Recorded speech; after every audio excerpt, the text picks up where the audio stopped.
नमस्कार दोस्तों, मैं सीमा डेमन मेरे इस YouTube चैनल में आपका बहुत बहुत स्वागत करती हूं। आज हम बात करेंगे बाल अरिष्ट दोष के बारे में। पूरी जानकारी इस वीडियो के माध्यम से जानेंगे। कब यह दोष बनता है, इस दोष का प्रभाव हमारी कुंडली पर कब ज़्यादा होता है और यदि कुंडली में दोष बन रहा है तो इसके भंग होने के अर्थात इसके कैंसल होने के क्या क्या नियम होते हैं। यदि आप कुंडली विश्लेषण करना सीख रहे हैं तो पूरी जानकारी जानना बहुत अधिक आवश्यक है। कुंडली में जो भी दोष बनता है उसकी हम सिंपल डेफिनेशन तो जान लेते हैं, लेकिन उसके कैंसल होने के नियम भी बहुत से होते हैं, तो वह जानना भी ज़रूरी है। और वीडियो के एंड में मैं आपको कुछ ऐसे छोटे छोटे अचूक उपाय भी बताऊंगी जिनके करने मात्र से ही यह दोष का निवारण हमारी कुंडली से हो जाता है।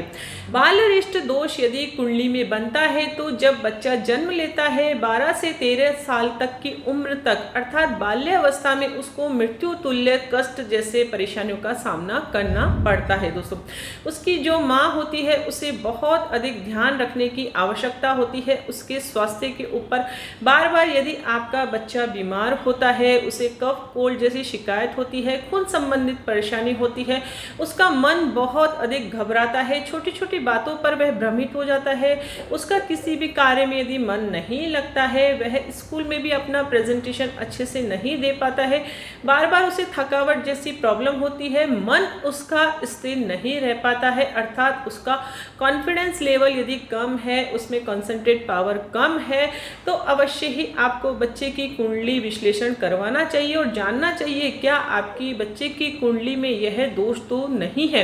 क्योंकि किसी भी कारणवश चंद्रमा यदि हमारी कुंडली में पीड़ित होता है तो हमारे मन को वह इफेक्ट करता है, और हम जानते हैं कि हमारा पूरा शरीर हमारे मन के ऊपर ही डिपेंड होता है। मन में जो विचार होते हैं उसी को हम रिप्रेजेंट कर पाते हैं।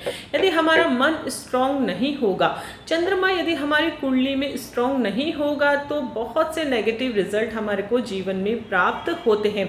ऐसा नहीं है कि बाल्य अवस्था में ही जातक को अधिक रिजल्ट नेगेटिव प्राप्त होते हैं, लेकिन इसके विपरीत यदि कुंडली में चंद्रमा किसी भी कारण से पीड़ित है, जैसे कि मैंने पिछले वीडियोस में आपको बता रखा है, केमद्रुम दोष के बारे में, विष दोष के बारे में, चंद्र ग्रहण दोष के बारे में, यह सभी दोष चंद्रमा के कारण ही बनते हैं। कुंडली में यदि चंद्रमा किसी भी कारण से पीड़ित हो तो उसका उपाय करना बहुत अधिक आवश्यक है, क्योंकि चंद्रमा हमारे सबसे फास्ट प्लैनेट्स है जो कि मूव करता है हमारी कुंडली में। यदि वही नेगेटिव हो गया है तो वे सभी घरों को भी छोटे छोटे जो रिजल्ट होते हैं नेगेटिव वे देते चले जाता है। इसलिए हमारी कुंडली में चंद्रमा को स्ट्रॉन्ग करना ज़रूरी है।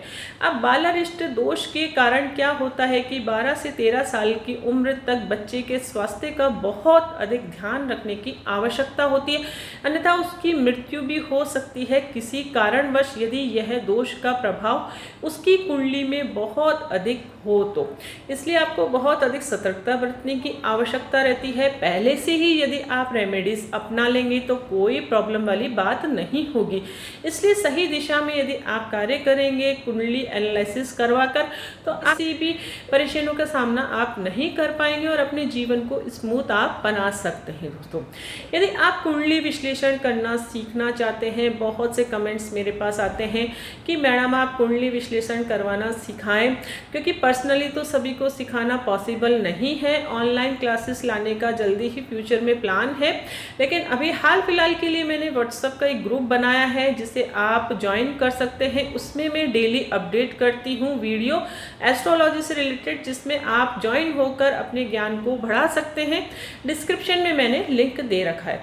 तो चलिए शुरू करते हैं। हम बहुत ही विस्तृत जानकारी से आपको समझाने का मैं प्रयास करूंगी। दोस्तों, बाल अरिष्ट दोष कब बनता है वह मैं बता चुकी हूँ कि 6, 8, 12 में चंद्रमा स्थित हो तब यह दोष बनता है। सिंपल डेफिनेशन इसकी यह हो गई। अब इसका ज़्यादा प्रभाव कब होता है, यानी कि इस दोष का प्रभाव बालक के ऊपर, बच्चे के ऊपर कब ज़्यादा प्रभाव होता है, कब उसकी देखरेख बहुत अधिक रखने की आवश्यकता होती है, कब उसको बहुत अधिक नेगेटिव रिजल्ट प्राप्त होते हैं और बाल्यावस्था में मृत्यु तुल्य कष्ट भी उसे भोगने पड़ते हैं या फिर मृत्यु को भी वह प्राप्त हो जाता है, कब होता है? जब चंद्रमा नीच राशि में स्थित हो।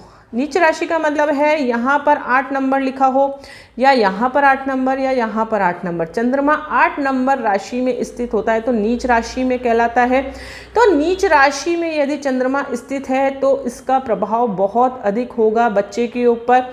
और उसके अलावा चंद्रमा की पावर भी यदि 100% हो गई, पावर कैसे मेंशन करते हैं, जब हम कुंडली बनाते हैं तो उसमें डिग्री मेंशन होता है। यदि 12 डिग्री से 17 डिग्री के मध्य चंद्रमा की डिग्री है तो जातक के ऊपर बहुत अधिक इसका इफेक्ट होगा, इस दोष का प्रभाव बहुत अधिक होगा।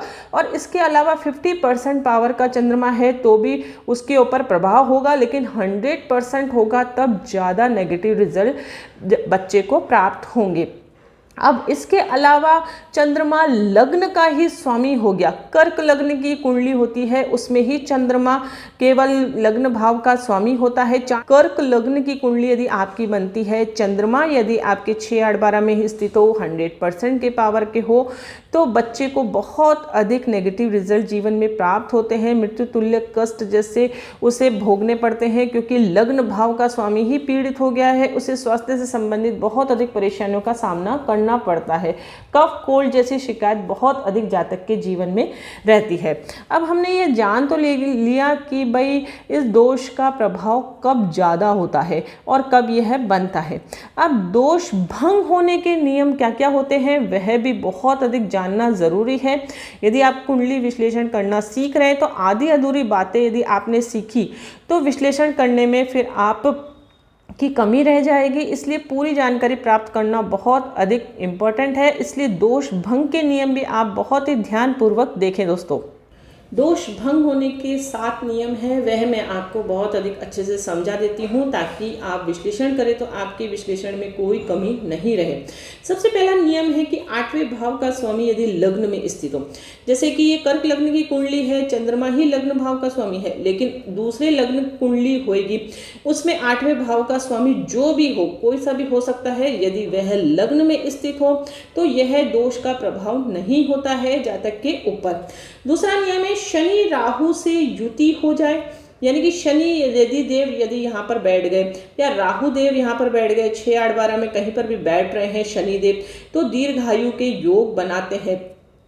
तो शनि राहु से युति हो चंद्रमा की, भले ही वह विष दोष बना रहे हैं, लेकिन मृत्यु जैसे योग नहीं बनेंगे बालक के, उसे थोड़ा बहुत कष्ट होगा, वह उपायों के माध्यम से हम सॉल्व कर सकते हैं, लेकिन जो मृत्यु जैसी स्थिति होती है वह नहीं होगी, क्योंकि शनिदेव दीर्घ आयु बनाते हैं।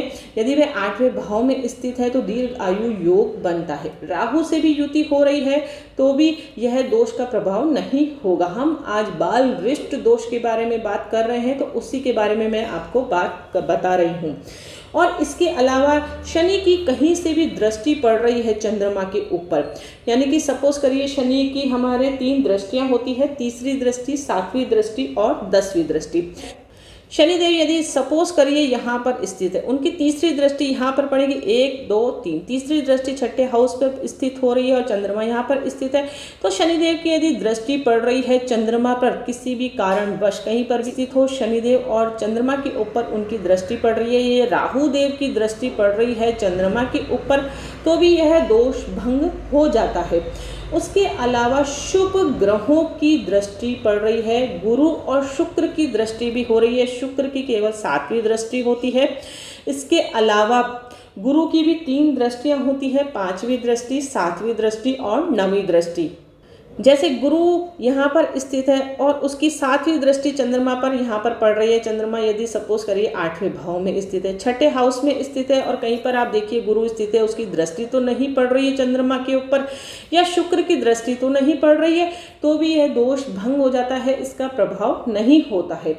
इसी प्रकार से केंद्र में कोई राजयोग बन रहा है, जैसे गुरु से पंच महापुरुष राजयोग, मंगल से या फिर शनि से ही राजयोग बन रहा है, तो भी यह दोष भंग हो जाता है।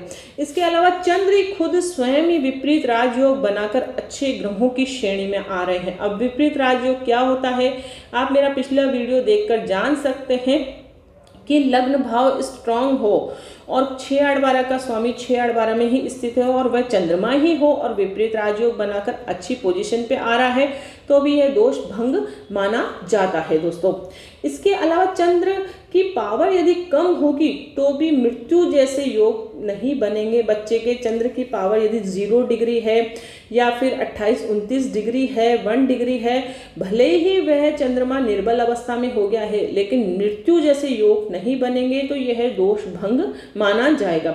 इसके अलावा लग्न का स्वामी यदि बहुत अधिक स्ट्रांग है, आपकी कोई सी भी लग्न कुंडली है, कर्क लग्न को छोड़ दीजिए, उसके अलावा कोई सी भी लग्न कुंडली है, उसमें यदि लग्न की पावर 100% है या 50% है और वह अच्छे ग्रहों की श्रेणी, अच्छा उसका प्लेसमेंट है और अन्य शुभ ग्रहों की दृष्टि भी पड़ रही है, किसी भी कारणवश जो आपका लग्न भाव का स्वामी है वह स्ट्रॉन्ग पोजीशन पर आ रहा है, तो यह दोष भंग माना जाता है। इस प्रकार से यदि ये आप नियम फॉलो करेंगे और जो बताया है कि दोष किस कारण से बन रहा है, जब विश्लेषण हम करते हैं तो सभी स्थितियों को देखा जाता है दोस्तों।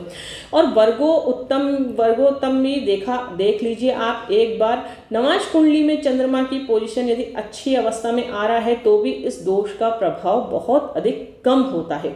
इसके अलावा भाव चलित कुंडली भी एक बार आप नजर मारिए। सपोज करिए चंद्रमा यहाँ पर स्थित है आपकी लग्न कुंडली में, लेकिन यदि भाव चलित में यहाँ पर स्थित हो गया या फिर यहाँ पर स्थित हो गया या उसने अपना भाव चेंज कर लिया किसी भी कारणवश, यहाँ पर स्थित हो गया तो भी ये दोष का खंडन हो जाएगा, यहाँ पर स्थित हो गया तो भी दोष का खंडन हो जाएगा, क्योंकि उसने अपने भाव को ही चेंज कर लिया। अब इस जो दोष की डेफिनेशन है कि 6-8-12 में ही चंद्रमा स्थित होना चाहिए, तो यदि चंद्रमा किसी भी कारणवश भाव चलित में अपना भाव चेंज कर लेता है तो भी ये दोष भंग माना जाता है, इसका प्रभाव इतना नहीं होगा। अन्य दोष भी मैंने बता रखे हैं चंद्रमा से रिलेटेड। तो चंद्रमा को हमारी कुंडली में मजबूत करना बहुत अधिक जरूरी है दोस्तों। अब हमने पूरी जानकारी जान ली कि बालरिष्ट दोष कैसे बनता है, इसके भंग होने के क्या क्या नियम होते हैं। यदि किसी कारणवश आपकी कुंडली में, आपके बच्चे की कुंडली में यह दोष बन रहा है तो उपाय आपको ज़रूर करना है। सबसे पहले उपाय क्या करना है, माँ को अपने बच्चे के स्वास्थ्य का बहुत अधिक ध्यान रखना है, उसके खान पान का विशेषकर ध्यान रखना है, उसे अननेसेसरी चीज़ें बिल्कुल आप नहीं दें, अन्यथा उसका स्वास्थ्य को हानि उत्पन्न हो सकती है। अर्थात सबसे पहला कार्य है कि आपको खान पान का ध्यान रखना है। अब एस्ट्रोलॉजी से रिलेटेड हम कौन सी रेमेडीज अपनाएं, तो उसके लिए सबसे अच्छी रेमेडी ये होती है कि आप शिव भगवान की पूजा अवश्य करिए उसके नाम से। जब बच्चा बहुत अधिक छोटा है, यानी कि 2-3 साल की उम्र है उसकी, जब वह चलने लायक नहीं होता है, 5 साल तक की उम्र तक उसके नाम से आप शिव भगवान की पूजा करें और चंद्र ग्रह के मंत्र जाप जरूर करें उसका नाम लेकर। बच्चे का जो भी नाम हो आप इस तरीके से संकल्प ले कि हे ईश्वर, हे चंद्र देवता, यह मंत्र जाप मैं मेरे बच्चे के लिए कर रही हूँ, तो माँ अपने बच्चे के लिए यह मंत्र जाप कर सकती है।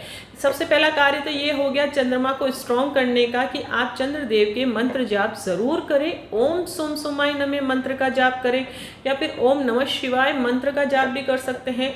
और महामृत्युंजय मंत्र होता है जो कि दीर्घ आयु के लिए होता है, वह भी आप जाप कर सकते हैं।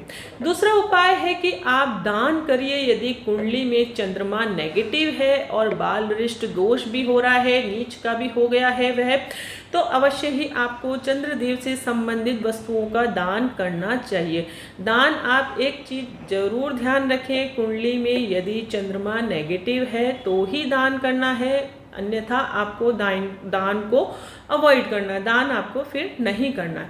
दान के रूप में आप क्या दान कर सकते हैं, किसी गरीब को आप दान कर सकते हैं अपने बच्चे का हाथ लगवा कर, या फिर मंदिर में आप दान कर सकते हैं, पुजारी को दान कर सकते हैं, सफ़ेद वस्तुएं दान कर सकते हैं जैसे कि दूध हो गया, दही हो गया, चावल हो गया, चांदी का दान कर सकते हैं यदि आप सामर्थ्य रखते हैं तो।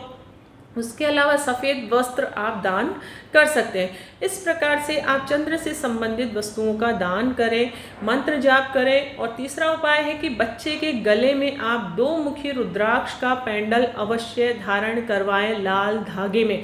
यह तो बच्चे को आप कंपलसरी धारण करवा ही दे, बच्चा भले ही 2 साल का है तो भी आप धारण करवा सकते हैं, कोई दिक्कत नहीं। छोटा सा पेंडल आता है रुद्राक्ष का 2 मुखी का, तो उससे क्या होगा, चंद्र ग्रह धीरे धीरे धीरे धीरे उसके स्ट्रांग होने लग जाएंगे। चंद्र से जो भी नेगेटिव रिजल्ट उसके जीवन में प्राप्त होंगे वह नहीं होंगे। और चंद्र यदि कुंडली में पॉजिटिव हो गया तो सभी ग्रह भी धीरे धीरे पॉजिटिव होने लग जाते हैं, क्योंकि चंद्रमा अपनी जो पावर होता है वह डिस्ट्रीब्यूट करता हुआ चला जाता है, क्योंकि वह 2.5 दिन में ही अपने घर को चेंज करता है। तो हर घर में अपनी छोटे छोटे पॉजिटिव एनर्जी वह देता है।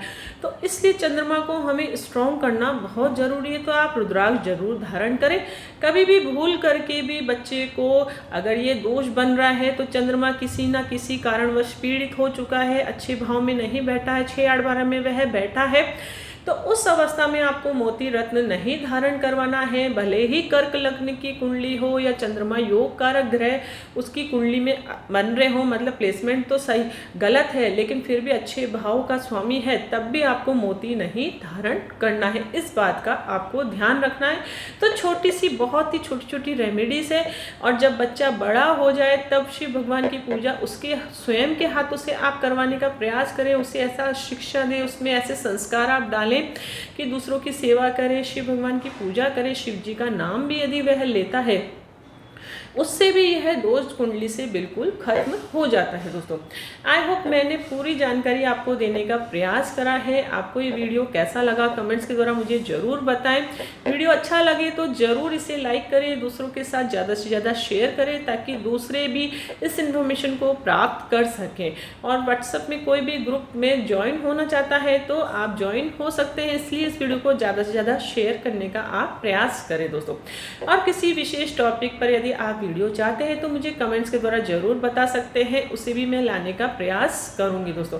तो मिलते हैं नेक्स्ट वीडियो में इंटरेस्टिंग टॉपिक के साथ, तब तक के लिए thank you and bye bye.